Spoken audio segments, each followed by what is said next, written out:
Elizabeth, Elizabeth, Elizabeth, when are you ever gonna? Howdy and welcome to the Port Charles podcast. I am Eric, your host for this show, and I'm gonna do a quick little recap on today's episode, Monday, December the 12th. And I just have to start by asking, what is Elizabeth thinking? You know, in typical Elizabeth Weber fashion, she lies when the truth would be so much easier, right? Like this whole thing with her and Nicholas and Esme, it and keeping everything from Finn. Now she's revealed, oh, well, no, I'm actually pregnant and Nicholas is the father. Like, okay, somebody help me make sense of all of this because I just don't get it. And I have found over the years that this is Elizabeth's go-to move, right? Like whenever she feels like she's backed into a corner, she will go with a lie rather than telling the truth. And let's be real here, okay? It's not like her and Finn haven't kept big time secrets. I mean, if anybody remembers, Finn pushing Peter August down a stairwell and they thought he was dead, and Elizabeth kept that secret. They moved the body to a freezer in the GH basement and they kept that secret. Why does Elizabeth not think that Finn wouldn't keep this secret? I understand he wants Esme brought to justice. He doesn't like Nicholas. I get that, and that could be the kind of the reason why Elizabeth won't just come clean here. But if Finn really loves Elizabeth the way we think he does, all she would have to do is say, Finn, look, I'm drug into this now. I'm now a part of this. If you do anything, I could go to jail for this too. Please, I'm asking you to keep this secret. I kept your Peter August secret. Will you please do this for me? I guarantee you, Finn, he would have held his nose on it, but he would have done it.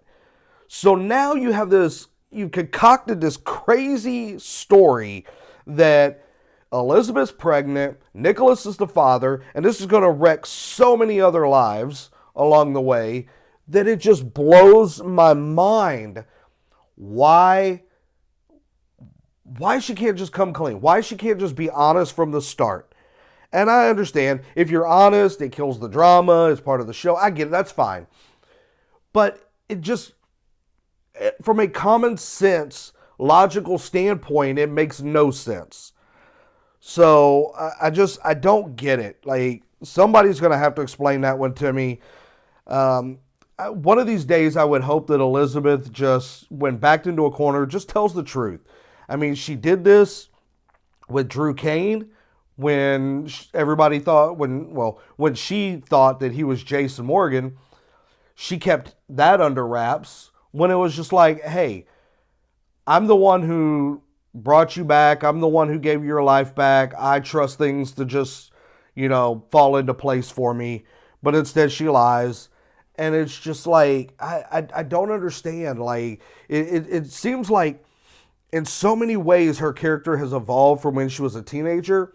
But in so many ways her character really hasn't evolved that much.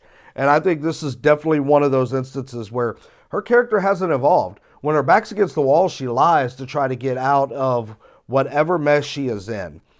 And speaking of messes, it's weird to me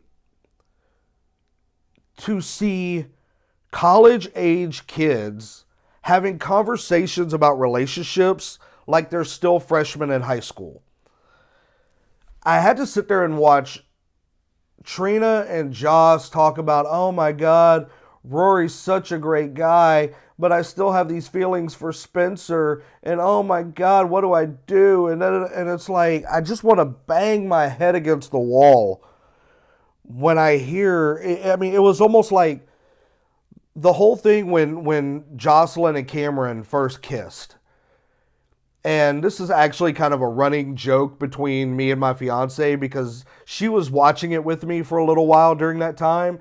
And even she was getting sick of it. She was like, oh my God, are they going to spend 6 weeks talking about a kiss? Yes, they are. They act like they're 13-year-olds who have just discovered puppy love for the first time, and they've got to take the next 3 to 6 weeks to talk about every little thing that happens.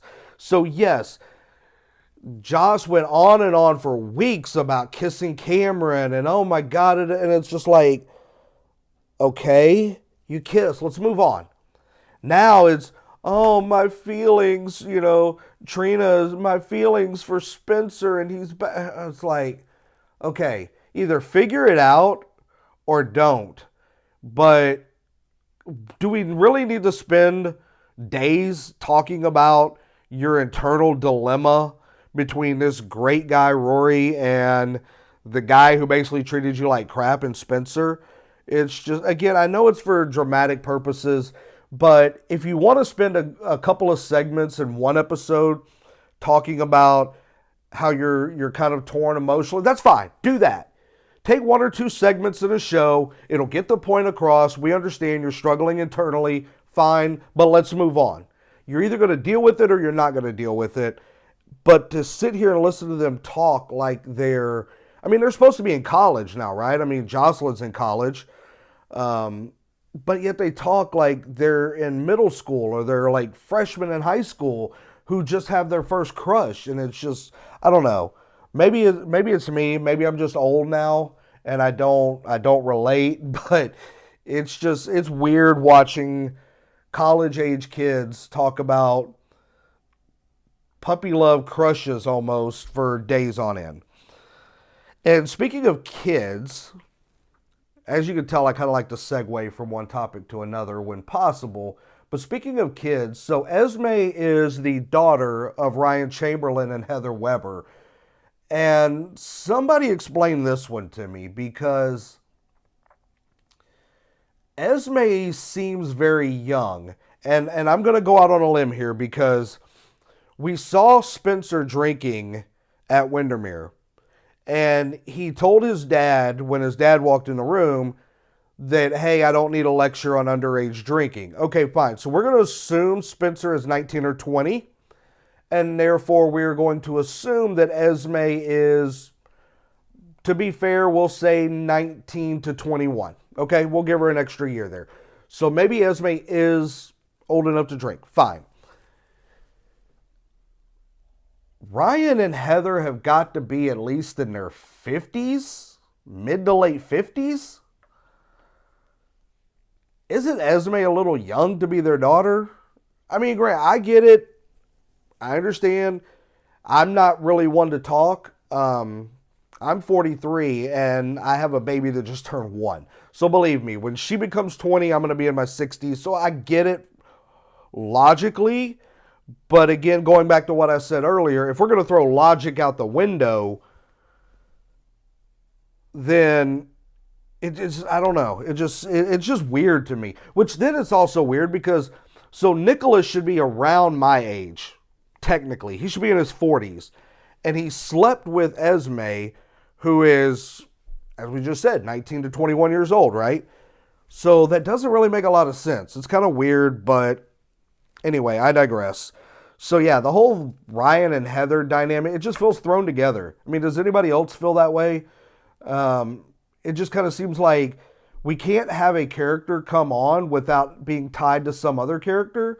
And I think that's a little weird. I mean, especially in a town as small as Port Charles, not everybody is going to be related to somebody or have some connection to somebody that's already in town. But it seems like time after time, that's what they do. And to me, if you want this show to evolve over the next 10, 15, 20 years, you've got to have new characters. You've got to have new stories coming into this town. You can't just have them tied in and weaved in with existing characters and existing storylines and things like that. You have to broaden your character base. You know, at some point, there's not going to be a Quartermaine. There's not going to be a Spencer. There's not going to be a Cassadine. So you have to evolve over time, and by tying new characters in with old characters, to me, it just really kind of limits that in some capacity. And finally, just when you think that Carly wasn't the ultimate puppet master, she strikes again. So Drew is looking for Willow's birth mother, and Carly knows who Willow's birth mother is. And I'm not going to sit here and say who it is, because if you live spoiler free, it hasn't been revealed yet. I don't know if it's been revealed on the show. There have been quite a few episodes I've missed over the past couple of months, so I don't know if it's been revealed. So for spoilers' sakes, I won't say. But yeah, Drew's looking for Willow's birth mother. He tells Carly, I have a woman coming in who was on the compound, who has some information. I'm going to talk to her at the Metro Court. Carly is like, well, great, let me go along. And Drew's like, well, for the first meeting, maybe I should just go by myself. This way she doesn't feel like, she's facing a firing squad, that we're ganging up on her. So Carly's like, okay, cool. Then we find out in the end, Carly not only already knows who this woman is, she's contacted this woman. She's arranged for payment for this woman to lie to Drew. And of course, because this is Carly doing it, this isn't going to end well. The secret's going to come out. And when it does, oh my God. And the fact that Willow needs a bone marrow transplant, it's just, this is going to blow up so spectacularly. I mean, it's just, of all the things Carly has done, how did Carly even know who this woman was? How did she know how to reach out to her? I don't know. But again, Carly, the ultimate puppet master. But unfortunately, my prediction is, knowing Carly the way I do, this is going to blow up in her face. So anyway, that was my thoughts and my take on Monday, December 12th episode. Thank you so much for tuning in. Come back and we will take on Tuesday's episode right here on the Port Charles Podcast. Thank you for listening.